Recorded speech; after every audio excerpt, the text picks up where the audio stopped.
Hello, this is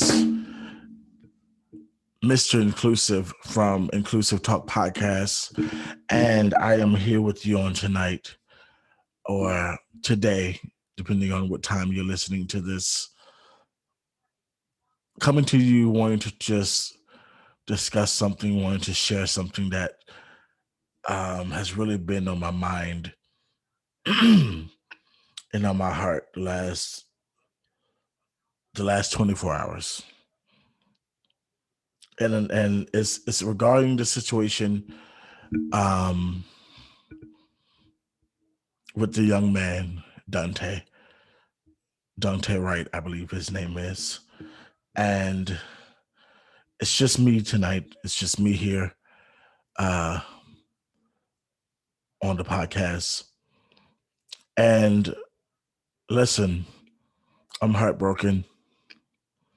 I'm angry as a black man, as as an uncle of two black tall nephews, and as a godfather of two black boys. This young brother, Daunte Wright, was 20 years old. Now, I don't know him personally.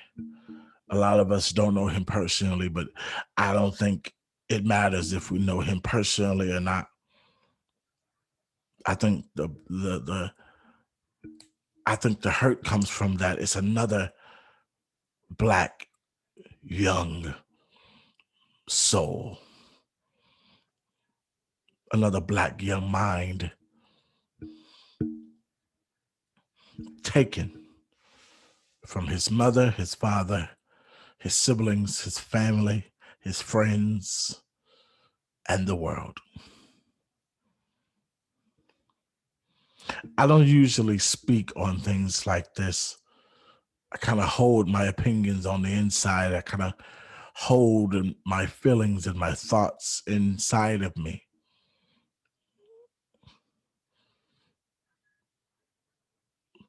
But I've been to meetings where Trayvon Martin's mother and father were speaking.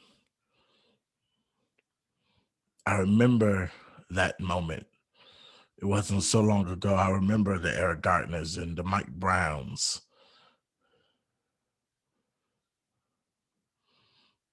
and so many others, even recently, George Floyd. And I'm thinking to myself, after hearing this story about Brother Daunte Wright, when will this end? When will enough be enough? Really? Really? When will it end? We're black men, our black boys, our protectors, our leaders are being gunned down by senseless cops, senseless white cops. And this particular senseless, incompetent white cop so happens to be a female. Don't remember her name. It's Kim something. Her name is not important. The only name that's important right now is Daunte Wright. And the fact that he's not here because of this trained veteran cop. This was not a trainee. This was not a rookie. She's been on the force for 26 years. She's a veteran. She is a trainer. She was actually training when it happened. She was literally showing some rookie cops, some trainees, how to get the job done, how to handle the situation. And she couldn't even de escalate this simple, quote unquote, traffic stop. Now, from what I heard, he was stopped because he had an air freshener, which I'm assuming is illegal to have anything dangling from your rearview mirror in Minneapolis. He had an air freshener dangling from his rearview mirror and possibly an expired tag. Now, we all know that we are in a pandemic and DMVs are really not functioning like they would be if we was not in a pandemic. But the fact that he got stopped because he had air fresheners hanging from his rearview mirror, and it did not take for more than one officer to be there with him, regardless of train. You could have stayed in the car, or just it was. I saw multiple cops trying to take him out of his car. This doesn't call. This wasn't a cause for an arrest or for him to be handled the way he was handled.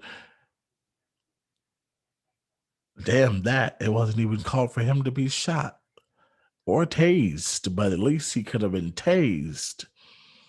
But how can you tell me that a veteran, 26 years, literally in the midst of chaos, trying to de escalate a situation, lost her mind and completely forgot what a gun feels like versus a taser or the color? Because I saw the other cops with their tasers in their I believe their left side, and the gun is on their right side. Whatever their dominant side is, I believe the gun is always on the right, the taser's on the left, if I'm not mistaken. I think that's what I saw. But I saw a lot of yellow tasers. What she had in her hand was not yellow, unless I'm colorblind. But I think she's the one that's a little colorblind because that gun was in her hand for a long time. You telling me that you could not see what you had in your hand pointing at 20-year-old Daunte Wright before you shot the gun, yelling taser, taser, taser. I believe it was yelled or it was done that way for the body cams, but we saw what you had in your hand. There was no way that you blanked out. No way that you blacked out and couldn't realize what. Oh, this is heavier than I assumed, but it could be a taser. I don't know. I'm not paying attention. I'm focused on what Dante might do because he's such a big, strong black man that's intimidating. Has air fresheners hanging on his rearview mirror. Unarmed. He had no weapon on him. He had no weapons on him. He was driving in his car. I saw the video. It was very disturbing. And then shockingly, she says, "Oh, I shot him. Oh my God, I shot him. You know damn well what you did."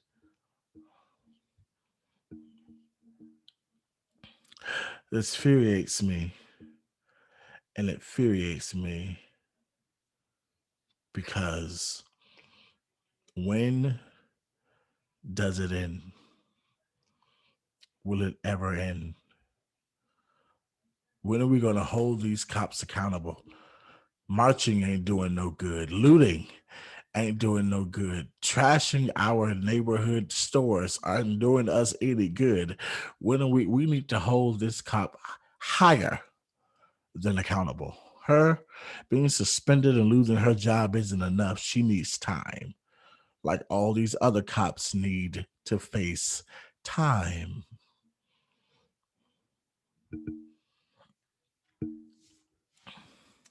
I'll be off my soapbox in a minute. But I just want to pose that question to my listeners.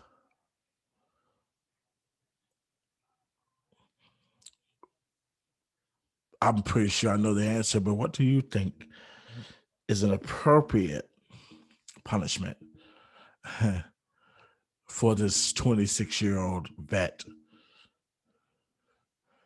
And I don't want to hear any stupid comments about, oh, we didn't see the entirety of the video. We didn't see what he would could have done, may have done.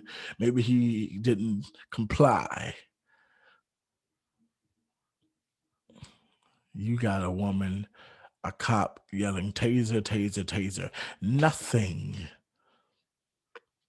Nothing warned him getting shot with a gun.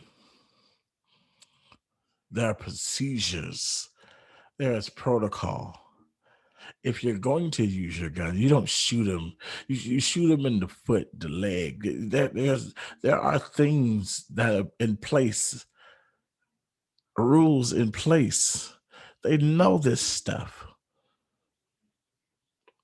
And these guns have safeties. I believe the tasers also have safeties on them. You had this gun out for way too long. You knew what you had in your hand.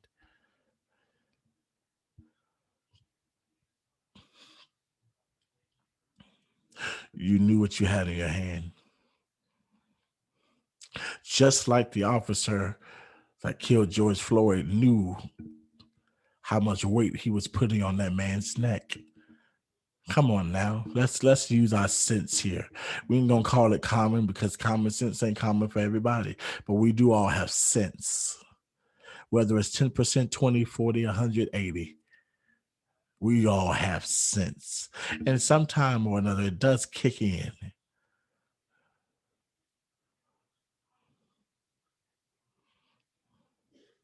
You knew what you was holding in your hand, lady. You did what you wanted to do. And you tried to hide it by yelling taser. I'm gonna tase you. Taser, taser, taser. And then shot him.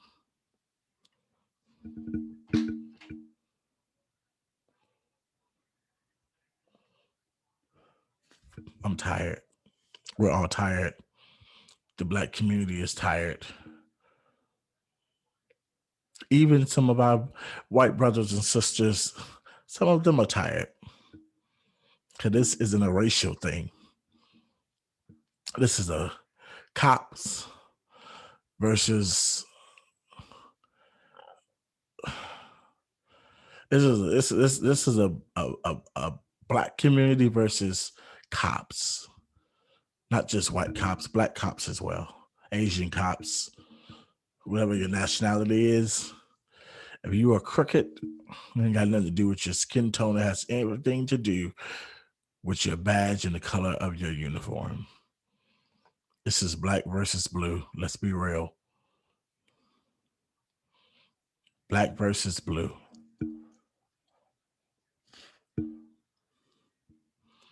This is crazy. This is crazy. And I, for one, I'm just tired of seeing the same just like the veteran, the army vet, the officer being pepper sprayed with his hands up by these asinine, incompetent, weak officers. The man had his hands up. And we're talking about a Kaepernick kneeling doesn't respect the troops. The cops don't respect the troops. These officers don't respect our troops. Pepper spray with his hands up. What kind of coward?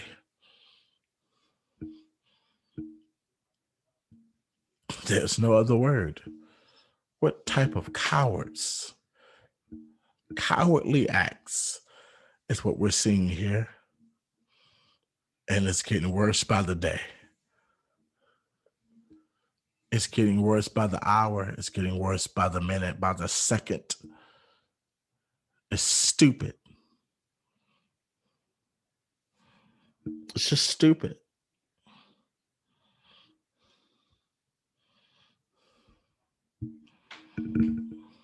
Listen, I'm not going to waste too much time on this. I'm sure it's going to be talked about uh, longer than it needs to be because the time for talking is over, honestly. Action needs to be put in place, some type of actions, some type of disciplinary actions that doesn't involve suspension or losing. I don't give a damn about you losing your paycheck or your job when somebody's lost their life. That ain't good enough. That ain't good enough. Not for me. No.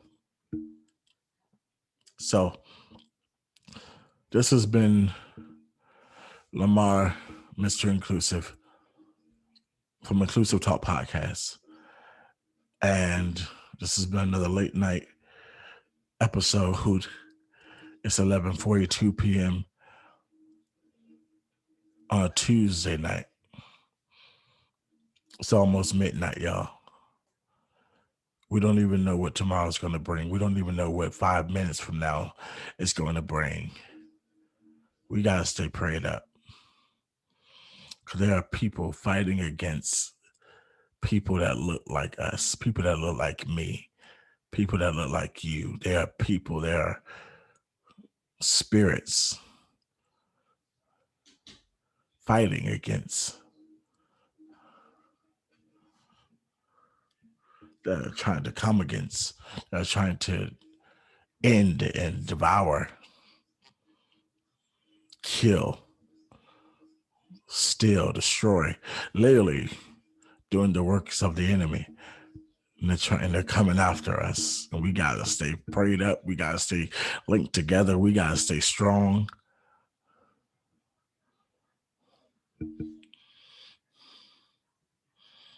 Our pastors they can't do it by themselves.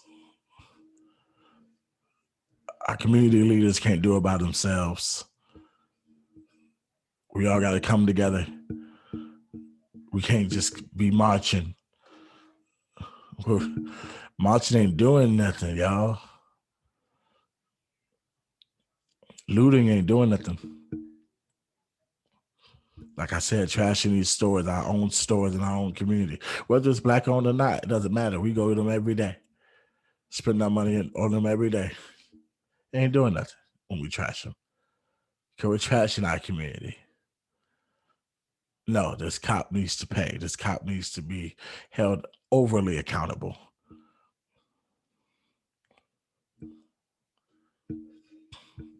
So they can see what it feels like. These cops need to know what it feels like for someone to lose their life. It's not good. These parents are hurting. I saw a video of the auntie. These people are in pain, y'all. I know Trayvon Martin's mother and father are still grieving. It don't stop. It don't stop.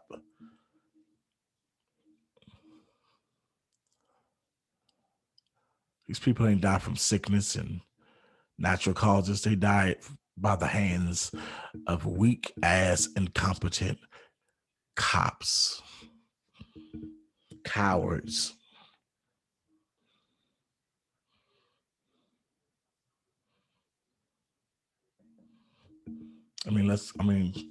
Come on. I'm done. This will probably be the last time. So I decided to come on my own show and talk about it and share it however need be. But this is probably going to be my last time, first and last, talking about this because talk time is over. Talk time is over. It's time to do something about the show. Say his name, Daunte Wright. I'm sick of these hashtags. I refuse to be a hashtag. I refuse for my nephews to be a hashtag. I refuse for my male cousins to be a hashtag, for my godsons to be a hashtag, for my nieces, my goddaughters to be a hashtag. I refuse for another Black male or female to be a hashtag.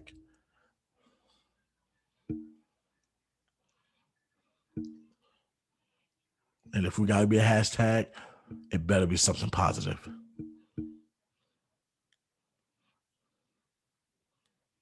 I'm tired of it. I'm sick.